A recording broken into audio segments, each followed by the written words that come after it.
शिवाय के पापा पूरी तरीके से सब कुछ ये जताने की कोशिश करते हैं कि वो निर्दोष है, उसने कुछ नहीं किया। बट शिवाय को ऐसा लगता है कि अगर उसने उसके पापा का खून कर दिया तो शायद यौन उसे कभी पसंद नहीं करेगी। शिवाय को ऐसा लग रहा था कि सारी गलती उसकी ही है, क्योंकि जब तक वो हावुक में था तब तक उसे बस यौन की फिक्र करनी चाहिए थी। बट वो बहक गया और कंपटीशन पे ज्यादा फोकस करने लग गया। इसकी वजह से आज यौन उसके साथ नहीं है। इसलिए शिवाय अब ये ठान लेते हैं कि चाहे कुछ भी हो जाए, वो वापस से यौन का ट्रस्ट और उसका साथ वो हासिल कर ही लेंगे और उसे स्ट्रॉन्ग बनना पड़ेगा, इस घर का मालिक बनना पड़ेगा, ताकि वो यौन के साथ खुशी खुशी रह सके। दूसरी तरफ हमें यौन और उस डिवाइन बेस्ट को दिखाया जाता है जो कि वहां से जाने के लिए रेडी हो चुके थे। जिगल गैंग का हेड ये पूछता है कि क्या तुम्हारे पास बस ये कैटी है और कुछ सामान नहीं है? तो यौन बोलती कि नहीं, मैं तो एक मामूली सी सर्वेंट हूँ, मेरे पास क्या ही होगा, बस यही चीज है मेरे पास। इसके बाद उस जिगल क्लैन का मेंबर उसे अपने घर पे लेके जाते हैं, जहाँ पे हर कोई शॉक था कि इतने टाइम से आप कहाँ पे थे और आपके पीछे जो लड़की है वो कौन है। तो वो जिगल क्लैन का हेड बस ये बोलता है कि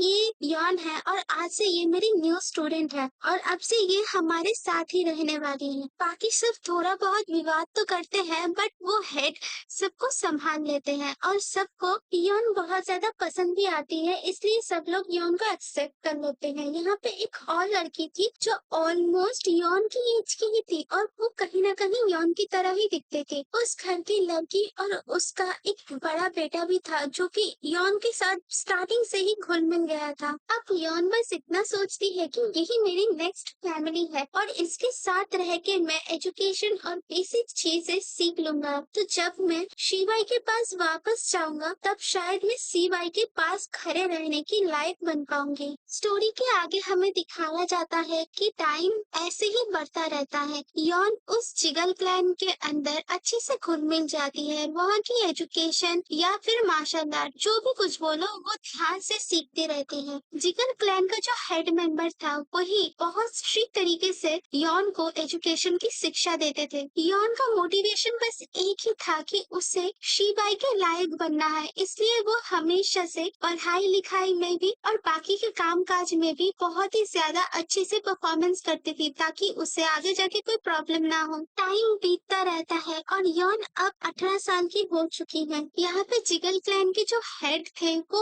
उसे वर्ड के ऊपर कुछ एजुकेशन दे रहे थे और यौन भी इस चीज को बहुत ध्यान से सुन रही थी, क्योंकि उसके पास एक वर्बल कमांड नाम का पावर था। क्लास खत्म करते करते यौन बहुत ज्यादा थक चुकी थी। उसे ऐसा लग रहा था कि सबसे ज्यादा मुश्किल क्लास तब होता है जब वो जिगल क्लैन के हेड मेंबर के पास जाके एजुकेशन लेती है। डिवाइन बिस्ट उसे बहुत ज्यादा मोटिवेट करने की कोशिश करता है, बट यौन बोलती है कि तुम्हारे इस बात से कोई फर्क नहीं पड़ने वाला। बट यौन के दिमाग में बस एक चीज चल रहा था कि अब शिवाई भी बड़े हो चुके होंगे तो वो कैसे दिखते होंगे या फिर वो क्या कर रहे होंगे, क्या वो ठीक है। बहुत सारे क्वेश्चन उसके दिमाग में चल रहा था, बट उसी टाइम उसे एक शोरगुल सुनाई देता है और जैसे ही वो वहाँ पे पहुँचती है वो देखती है कि उसकी बहन जिसका नाम जीवो है वो अपने शादी के लिए ऑलमोस्ट कपड़े रेडी कर रही होती है। यौन इस बात से बहुत ज्यादा खुश थी कि उसकी शादी हो रही है। जीहो और यौन ये दोनों एक दूसरे की बहुत अच्छी सिस्टर बन चुके थे। यहाँ पे यौन रोने लग जाती है कि जीहो की शादी होने वाली है, मेरी बच्ची की शादी हो जाएगी, मैं क्या करूंगी अकेले अकेले। क्योंकि इतने सालों से जीहो यौन का बहुत अच्छे से ख्याल रखती हुई आई है तो इन दोनों में अटैचमेंट भी बहुत ज्यादा था। इस शादी में सबको इनवाइट किया गया था, इसलिए यौन बस ये सोच रही थी कि क्या शिवाई भी इस शादी में अटेंड करेंगे। अगर वो इस शादी में अटेंड करते हैं तो क्या वो मुझे पहचान पाएंगे। मुझे बहुत ज्यादा घबराहट हो रही है। और उसी टाइम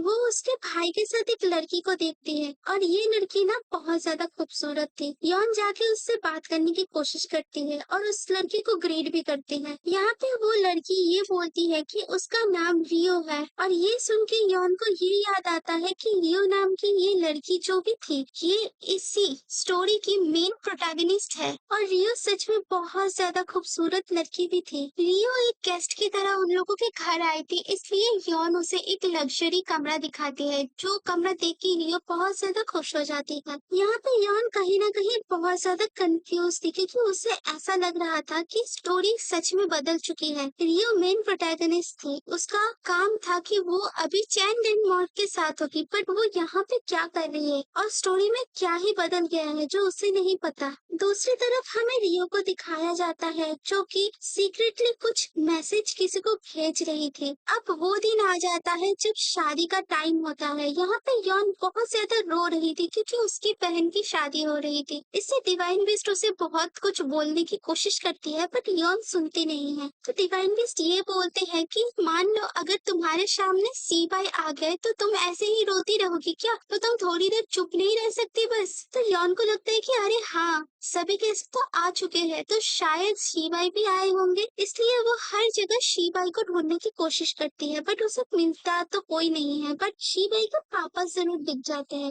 यान पहले छुप जाती है और जल्दी से वहाँ से निकल जाती है क्योंकि उसे पसंद नहीं था कि शीबाई के पापा उसे देखे। बट अनफॉर्चुनेटली शीबाई के पापा उसे देख लेते हैं और वो एक नौकर से यॉन के बारे में भी पूछते हैं। यहाँ पे वो नौकर बस ये बोलते हैं कि बहुत साल पहले चिकन क्लैन के हेड मेंबर ने एक लड़की को अडॉप्ट किया था, उसी का नाम यॉन है। अब ये सब कुछ सुन के शीबाई के पापा के दिमाग में बहुत कुछ आइडिया चल रहा था एंड आई गेस ये सब कुछ रॉन्ग ही होने वाला है। वेडिंग ऑलमोस्ट खत्म हो चुका था। यहाँ पे यॉन बहुत ज्यादा सैड इसलिए थी क्योंकि वो शीबाई को अब तक नहीं देख पाई है और उसे ऐसा लगा था कि शीबाई के पापा कुछ सीन क्रिएट करेंगे बट ऐसा भी कुछ नहीं हुआ। अब यहाँ पे डिवाइन बीस्ट को कुछ अच्छा सा स्मेल आता है खाने का, तो वो ये पूछते हैं कि वो खाना उसे दे दे बट यॉन का ये कहना था कि ये खाना रियो के लिए है बस। दूसरी तरफ यॉन देखती है कि रियो बस अपना मार्शल आर्ट प्रैक्टिस कर रही है, इसलिए वो जाके रियो से बात करने की कोशिश करती है। रियो भी बहुत ज्यादा अटैच थी यॉन के साथ, इसलिए वो बहुत ज्यादा खुश भी हो जाती है यॉन को देख के। यॉन को अपने लिखी हुई बुक में से रियो के बारे में कुछ चीजें याद आती है जहाँ पे रियो की शादी एक ऐसे इंसान से करवा दिया जाता है जो कि एक वुमेनाइजर था।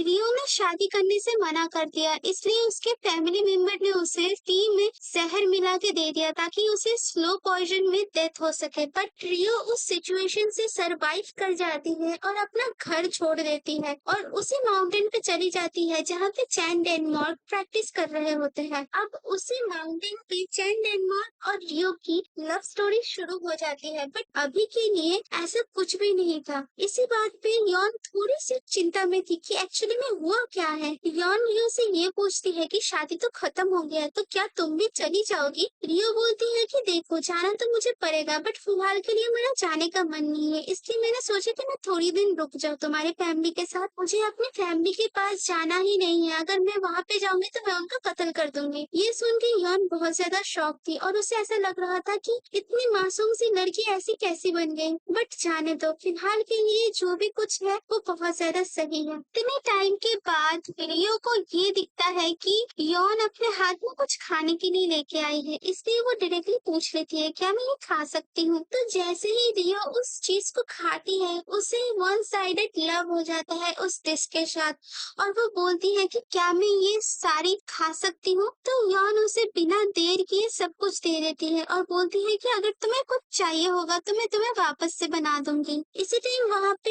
यॉन का भाई आ जाता है और बोलता है कि यॉन, हमारे घर के बड़े बुजुर्ग तुम्हें ढूंढ रहे हैं, तुम अभी मेरे साथ वहाँ पे चलो। पर उससे पहले तुम मुझे ये बताओ कि तुम चैन डेनमार्क को जानती हो? यॉन उसे बोलती है कि हाँ मैं जानती हूँ बट क्या हो गया है? मैं उनके घर में ही सबसे पहले काम करती थी तो उन दोनों के बारे में मुझे अच्छे से पता है। अब यॉन का भाई बस इतना सोचता है कि शायद इसीलिए ये इंसिडेंट हो रहा है और सब लोग बहुत ज्यादा क्यूरियस थे कि एक्चुअली में क्या हो रहा है। तो यॉन का भाई सबके सामने एक बात ओपनली बोलते हैं कि चैन डेनमार्क का जो फादर है डेनमार्क फैमिली से यॉन के लिए रिश्ता लाया है चैन डेनमार्क का। ये सुन के यॉन बहुत ज्यादा शॉक हो जाती है। दूसरी तरफ हमें चैन डेनमार्क के फादर को दिखाया जाता है जो कि बहुत ज्यादा खुश था और उसके दिमाग में ना बहुत सारे लड्डू फूट हुए थे। उसे ये लग रहा था कि यॉन जो उनके घर में एक सर्वेंट की तरह काम कर रही थी वो जाके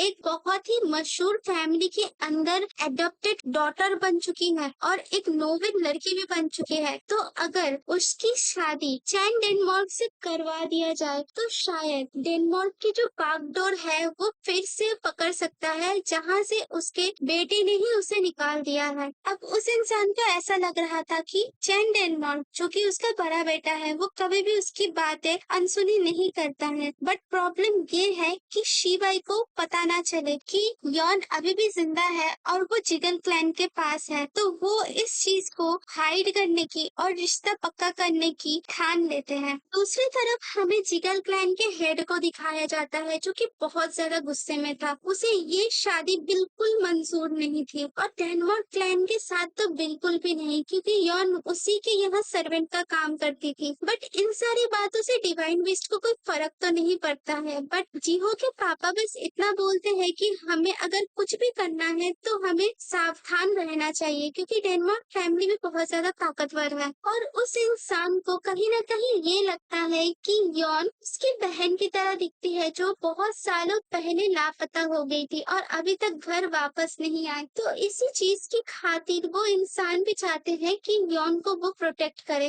वो इंसान सब कुछ जाहिर कर देते हैं कि डेनमार्क फैमिली से शादी का रिश्ता जो यॉन के लिए आया है उस चीज में मैं भी सहमति नहीं दे सकता। अब जिगल क्लैन के हेड का ये कहना था कि वो खुद जाके डेनमार्क फैमिली से बात करेंगे और ये सुन के सभी लोग घबरा जाते हैं। तो उसका बेटा जो कि जीहो का पापा था वो ये समझाते हैं कि आपको फिर से सोच लेना चाहिए कि आप क्या करने वाले हो। बट जिगल क्लैन का जो हेड मेंबर था उसे पता था कि वो क्या कर रहा है और वो बिल्कुल नहीं चाहता था कि यॉन डेनमार्क फैमिली में वापस जाए, क्योंकि यॉन उसकी बेटी की तरह ही दिखती है और उसे ऐसा शक था कि वो उसकी बेटी की ही बेटी है। इसी बीच वहाँ पे रियो आ जाती है और बोलती है कि क्या मैं आप लोगों के साथ ज्वाइन कर सकती हूँ। जिगन क्लैन के हेड मेंबर डायरेक्टली बोल देते हैं कि नहीं, बट यहाँ पे रियो बहुत ज्यादा कोशिश करती है कि उसे भी उसी रास्ते पे जाना है तो क्या वो भी जा सकती है, क्योंकि यॉन उसकी बहुत अच्छी दोस्त बन चुकी है, इसलिए वो कुछ और टाइम यॉन के साथ बिताना चाहती है। अब यॉन के दिमाग में ये चल रहा था कि माउंटेन में रियो और चैन डेनमार्क तो मिले नहीं, तो इस बार अगर ये लोग डेनमार्क फैमिली के पास जा ही रहे हैं तो शायद इस बार रियो की मुलाकात चैन डेनमार्क से हो जाए और वो एक दूसरे के प्यार में पड़ जाए। इसलिए वो भी उसके ग्रैंडफादर मतलब जिगन क्लैन के हेड मेंबर को बोलती है कि प्लीज प्लीज रियो भी मेरे साथ चले ना, प्लीज हाँ कर दो। और इन दोनों का रिक्वेस्ट देख के वो बेचारा मान ही जाता है और यहीं से यॉन का दूसरा प्लान शुरू होता है कि उसे शिबाई से मिलना है और रियो को चैन डेनमार्क से मिलवाना है। यॉन अपने हर एक सफर में बस ये सोच रही थी कि क्या शिबाई उसे देख के गुस्सा करेंगे या फिर उसे चले जाने को बोलेंगे, क्योंकि अब यॉन लायक बन चुकी है शिबाई की। तो वो पूरी कोशिश करेगी कि शिबाई उसे फिर से एक्सेप्ट कर ले।